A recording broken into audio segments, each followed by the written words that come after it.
दरअसल यही सवाल मैं आपसे करना चाह रहा था योगेन जी, आपने पहले ही जवाब दे दिया है। लेकिन मैं फिर भी सवाल ये करना चाहता हूँ आपसे कि पुराने अनुभवों को देखते हुए इतना सजा-सजाया प्लेट में एक मिला है, क्या विपक्ष सचमुच में ले जाने की स्थिति में है? या ले जाता भी है तो उसे उतना कवरेज नहीं मिलता है, वो बात पहुँचती नहीं है। वो एक तरह से हैंडीकैप्ड है, अपंग हो चुका है मीडिया के अभाव में। मतलब एक-एक मतदाता तक पहुँचना तो आज के ज़माने में संभव नहीं है। लेकिन मीडिया अगर हाथ में हो तो पहुँचा जा सकता है और मोदी और बीजेपी पहुँच रहे हैं। क्या विपक्ष के कोई दूसरा कोई नया इनोवेटिव आइडिया ढूँढना पड़ेगा इसको लेके जाने का और समय बहुत कम है।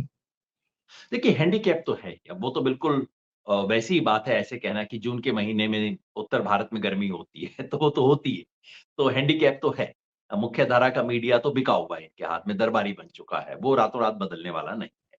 अब आपको उसी को मानते हुए, उसको देखते हुए रणनीति बनानी होगी कि भैया ये तो है। है ना? आपको एक टाँग से दौड़नी है, तो दौड़नी पड़ेगी। अब आप कितनी इसकी शिकायत करेंगे? वो तो बाद में देखा जाएगा, जब इस देश में स्थिति कभी सुधरेगी तो। तो इसलिए मैं ये कह रहा हूँ कि केवल 4 प्रेस कॉन्फ्रेंस कर देने से, 10 अच्छे ट्वीट कर देने से, अपनी रैली में अच्छा भाषण देने से काम नहीं चलेगा। इसे सड़क पर उतारना पड़ेगा। विपक्ष के क्या-क्या हैंडीकैप हैं? एक हैंडीकैप ये है कि मीडिया साथ नहीं। दूसरा हैंडीकैप ये है कि हाँ, विपक्ष की पार्टियों को भी मिला है पैसा। और मैं समझता हूँ कि जैसे कुछ पार्टियों ने खुलासा कर दिया है, मैं तो चाहता हूँ कि बाकी सारी विपक्ष की पार्टियाँ खुलासा करें। और मैं चाहता हूँ कि कांग्रेस जैसी पार्टियों को, डीएमके जैसी पार्टियों को, ये जो कि इंडिया अलायंस के हिस्सा हैं, उन्हें कहना चाहिए कि अगर आप हमारे किसी भी, ये हमारी डोनेशन रही, डोनेशन लेने में कुछ भी गैरकानूनी नहीं था क्योंकि मोदी सरकार की बनाई हुई स्कीम थी। इन लोगों ने पहले इंतज़ार किया 1 साल तक सोचते हुए कि सुप्रीम कोर्ट इस पे स्टे लगा देगा। जब स्टे नहीं लगा, तो इस ये तो जब लीगल स्कीम है, तो वो ले सकते हैं।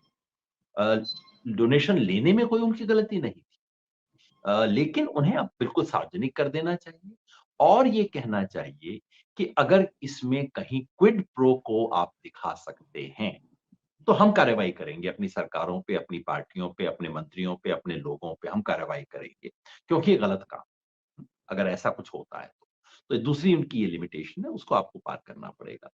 तीसरी लिमिटेशन ये है कि ये सवाल उठाने के लिए ऐसे कुछ चेहरे चाहिए जिन पे खुद करप्शन का आरोप न लग सके।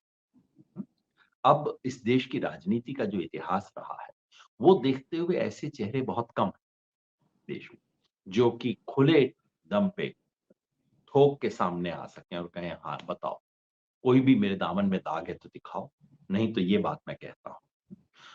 उसकी ज़रूरत, और वो आपको शायद राजनीति के दायरे से बाहर के लोग लाने होंगे। याद रखिए, जब अ इंडिया अगेंस्ट करप्शन मूवमेंट हुआ, उस ज़माने में अगर बीजेपी के लीडर सामने आके बोलते कि हाय हाय कांग्रेस ने भ्रष्टाचार किया, क्योंकि तब तक लोगों ने बीजेपी की सच्चाई देख ली थी, बीजेपी से कोई भिन्न नहीं थी। तब बाहर के लोग आए थे, जिन्होंने कहा था भ्रष्टाचार हुआ, तो फिर पब्लिक ने विश्वास किया था। ये जो इलेक्टोरल बॉन्ड का खुलासा हुआ है, उसमें कौन लोग इन्वॉल्व्ड हैं? उसमें इन्वॉल्व्ड हैं कॉमन कॉज़ नामक एक संस्था, जिसके बारे में चर्चा कम होती है क्योंकि वो शायद अपनी पब्लिसिटी बहुत कम करते हैं और अच्छी बात है, इस देश में कुछ लोग हैं जो अपनी पब्लिसिटी नहीं करते हैं। लेकिन कॉमन कॉज़ इसकी ओरिजिनल पेटिशनर्स में से रही है, जिसने सिस्टमैटिकली इस चीज़ को पूरी तरह से परस्यू किया, और वो संस्था जिसका कोई पॉलिटिकल एफिलिएशन नहीं। इसके साथ रही एसोसिएशन फॉर डेमोक्रेटिक रिफॉर्म्स, जिसने पिछले 20-25 साल से लगातार इस देश में चुनावी कदाचार, भ्रष्टाचार जिस भी किस्म का हुआ, उसके खिलाफ खड़े होके बोला है। इसमें वकालत के लिए खड़े हुए प्रशांत भूषण जैसे नाम, जिन्होंने बोफोर्स के खिलाफ भी आवाज उठाई, राफेल के खिलाफ भी आवाज उठाई, 2G, 3G के बारे में भी सवाल उठाया, किसी को छोड़ा नहीं। बोलो। तो मैं समझता हूँ, अगर विपक्ष को, अगर, या आप समझिए इस देश को, अगर इस देश को इसका पूरा सच पहुँचाना है, उसके लिए नंबर 1, इसे जो भी मीडिया विपक्ष के पास उपलब्ध है, इस देश में स्वतंत्र मीडिया जितना भी बचा है, जिनमें से एक पे मैं इस वक़्त बोल रहा हूँ। इस देश में जितना भी स्वतंत्र मीडिया बचा है, उसके जरिए मैक्सिमम इसको पहुंचाया जाए सरल सिंपल नैरेटिव में। नंबर 2, केवल मीडिया नहीं, इसको जमीन पे कार्यक्रम की तरह उतारा जाए।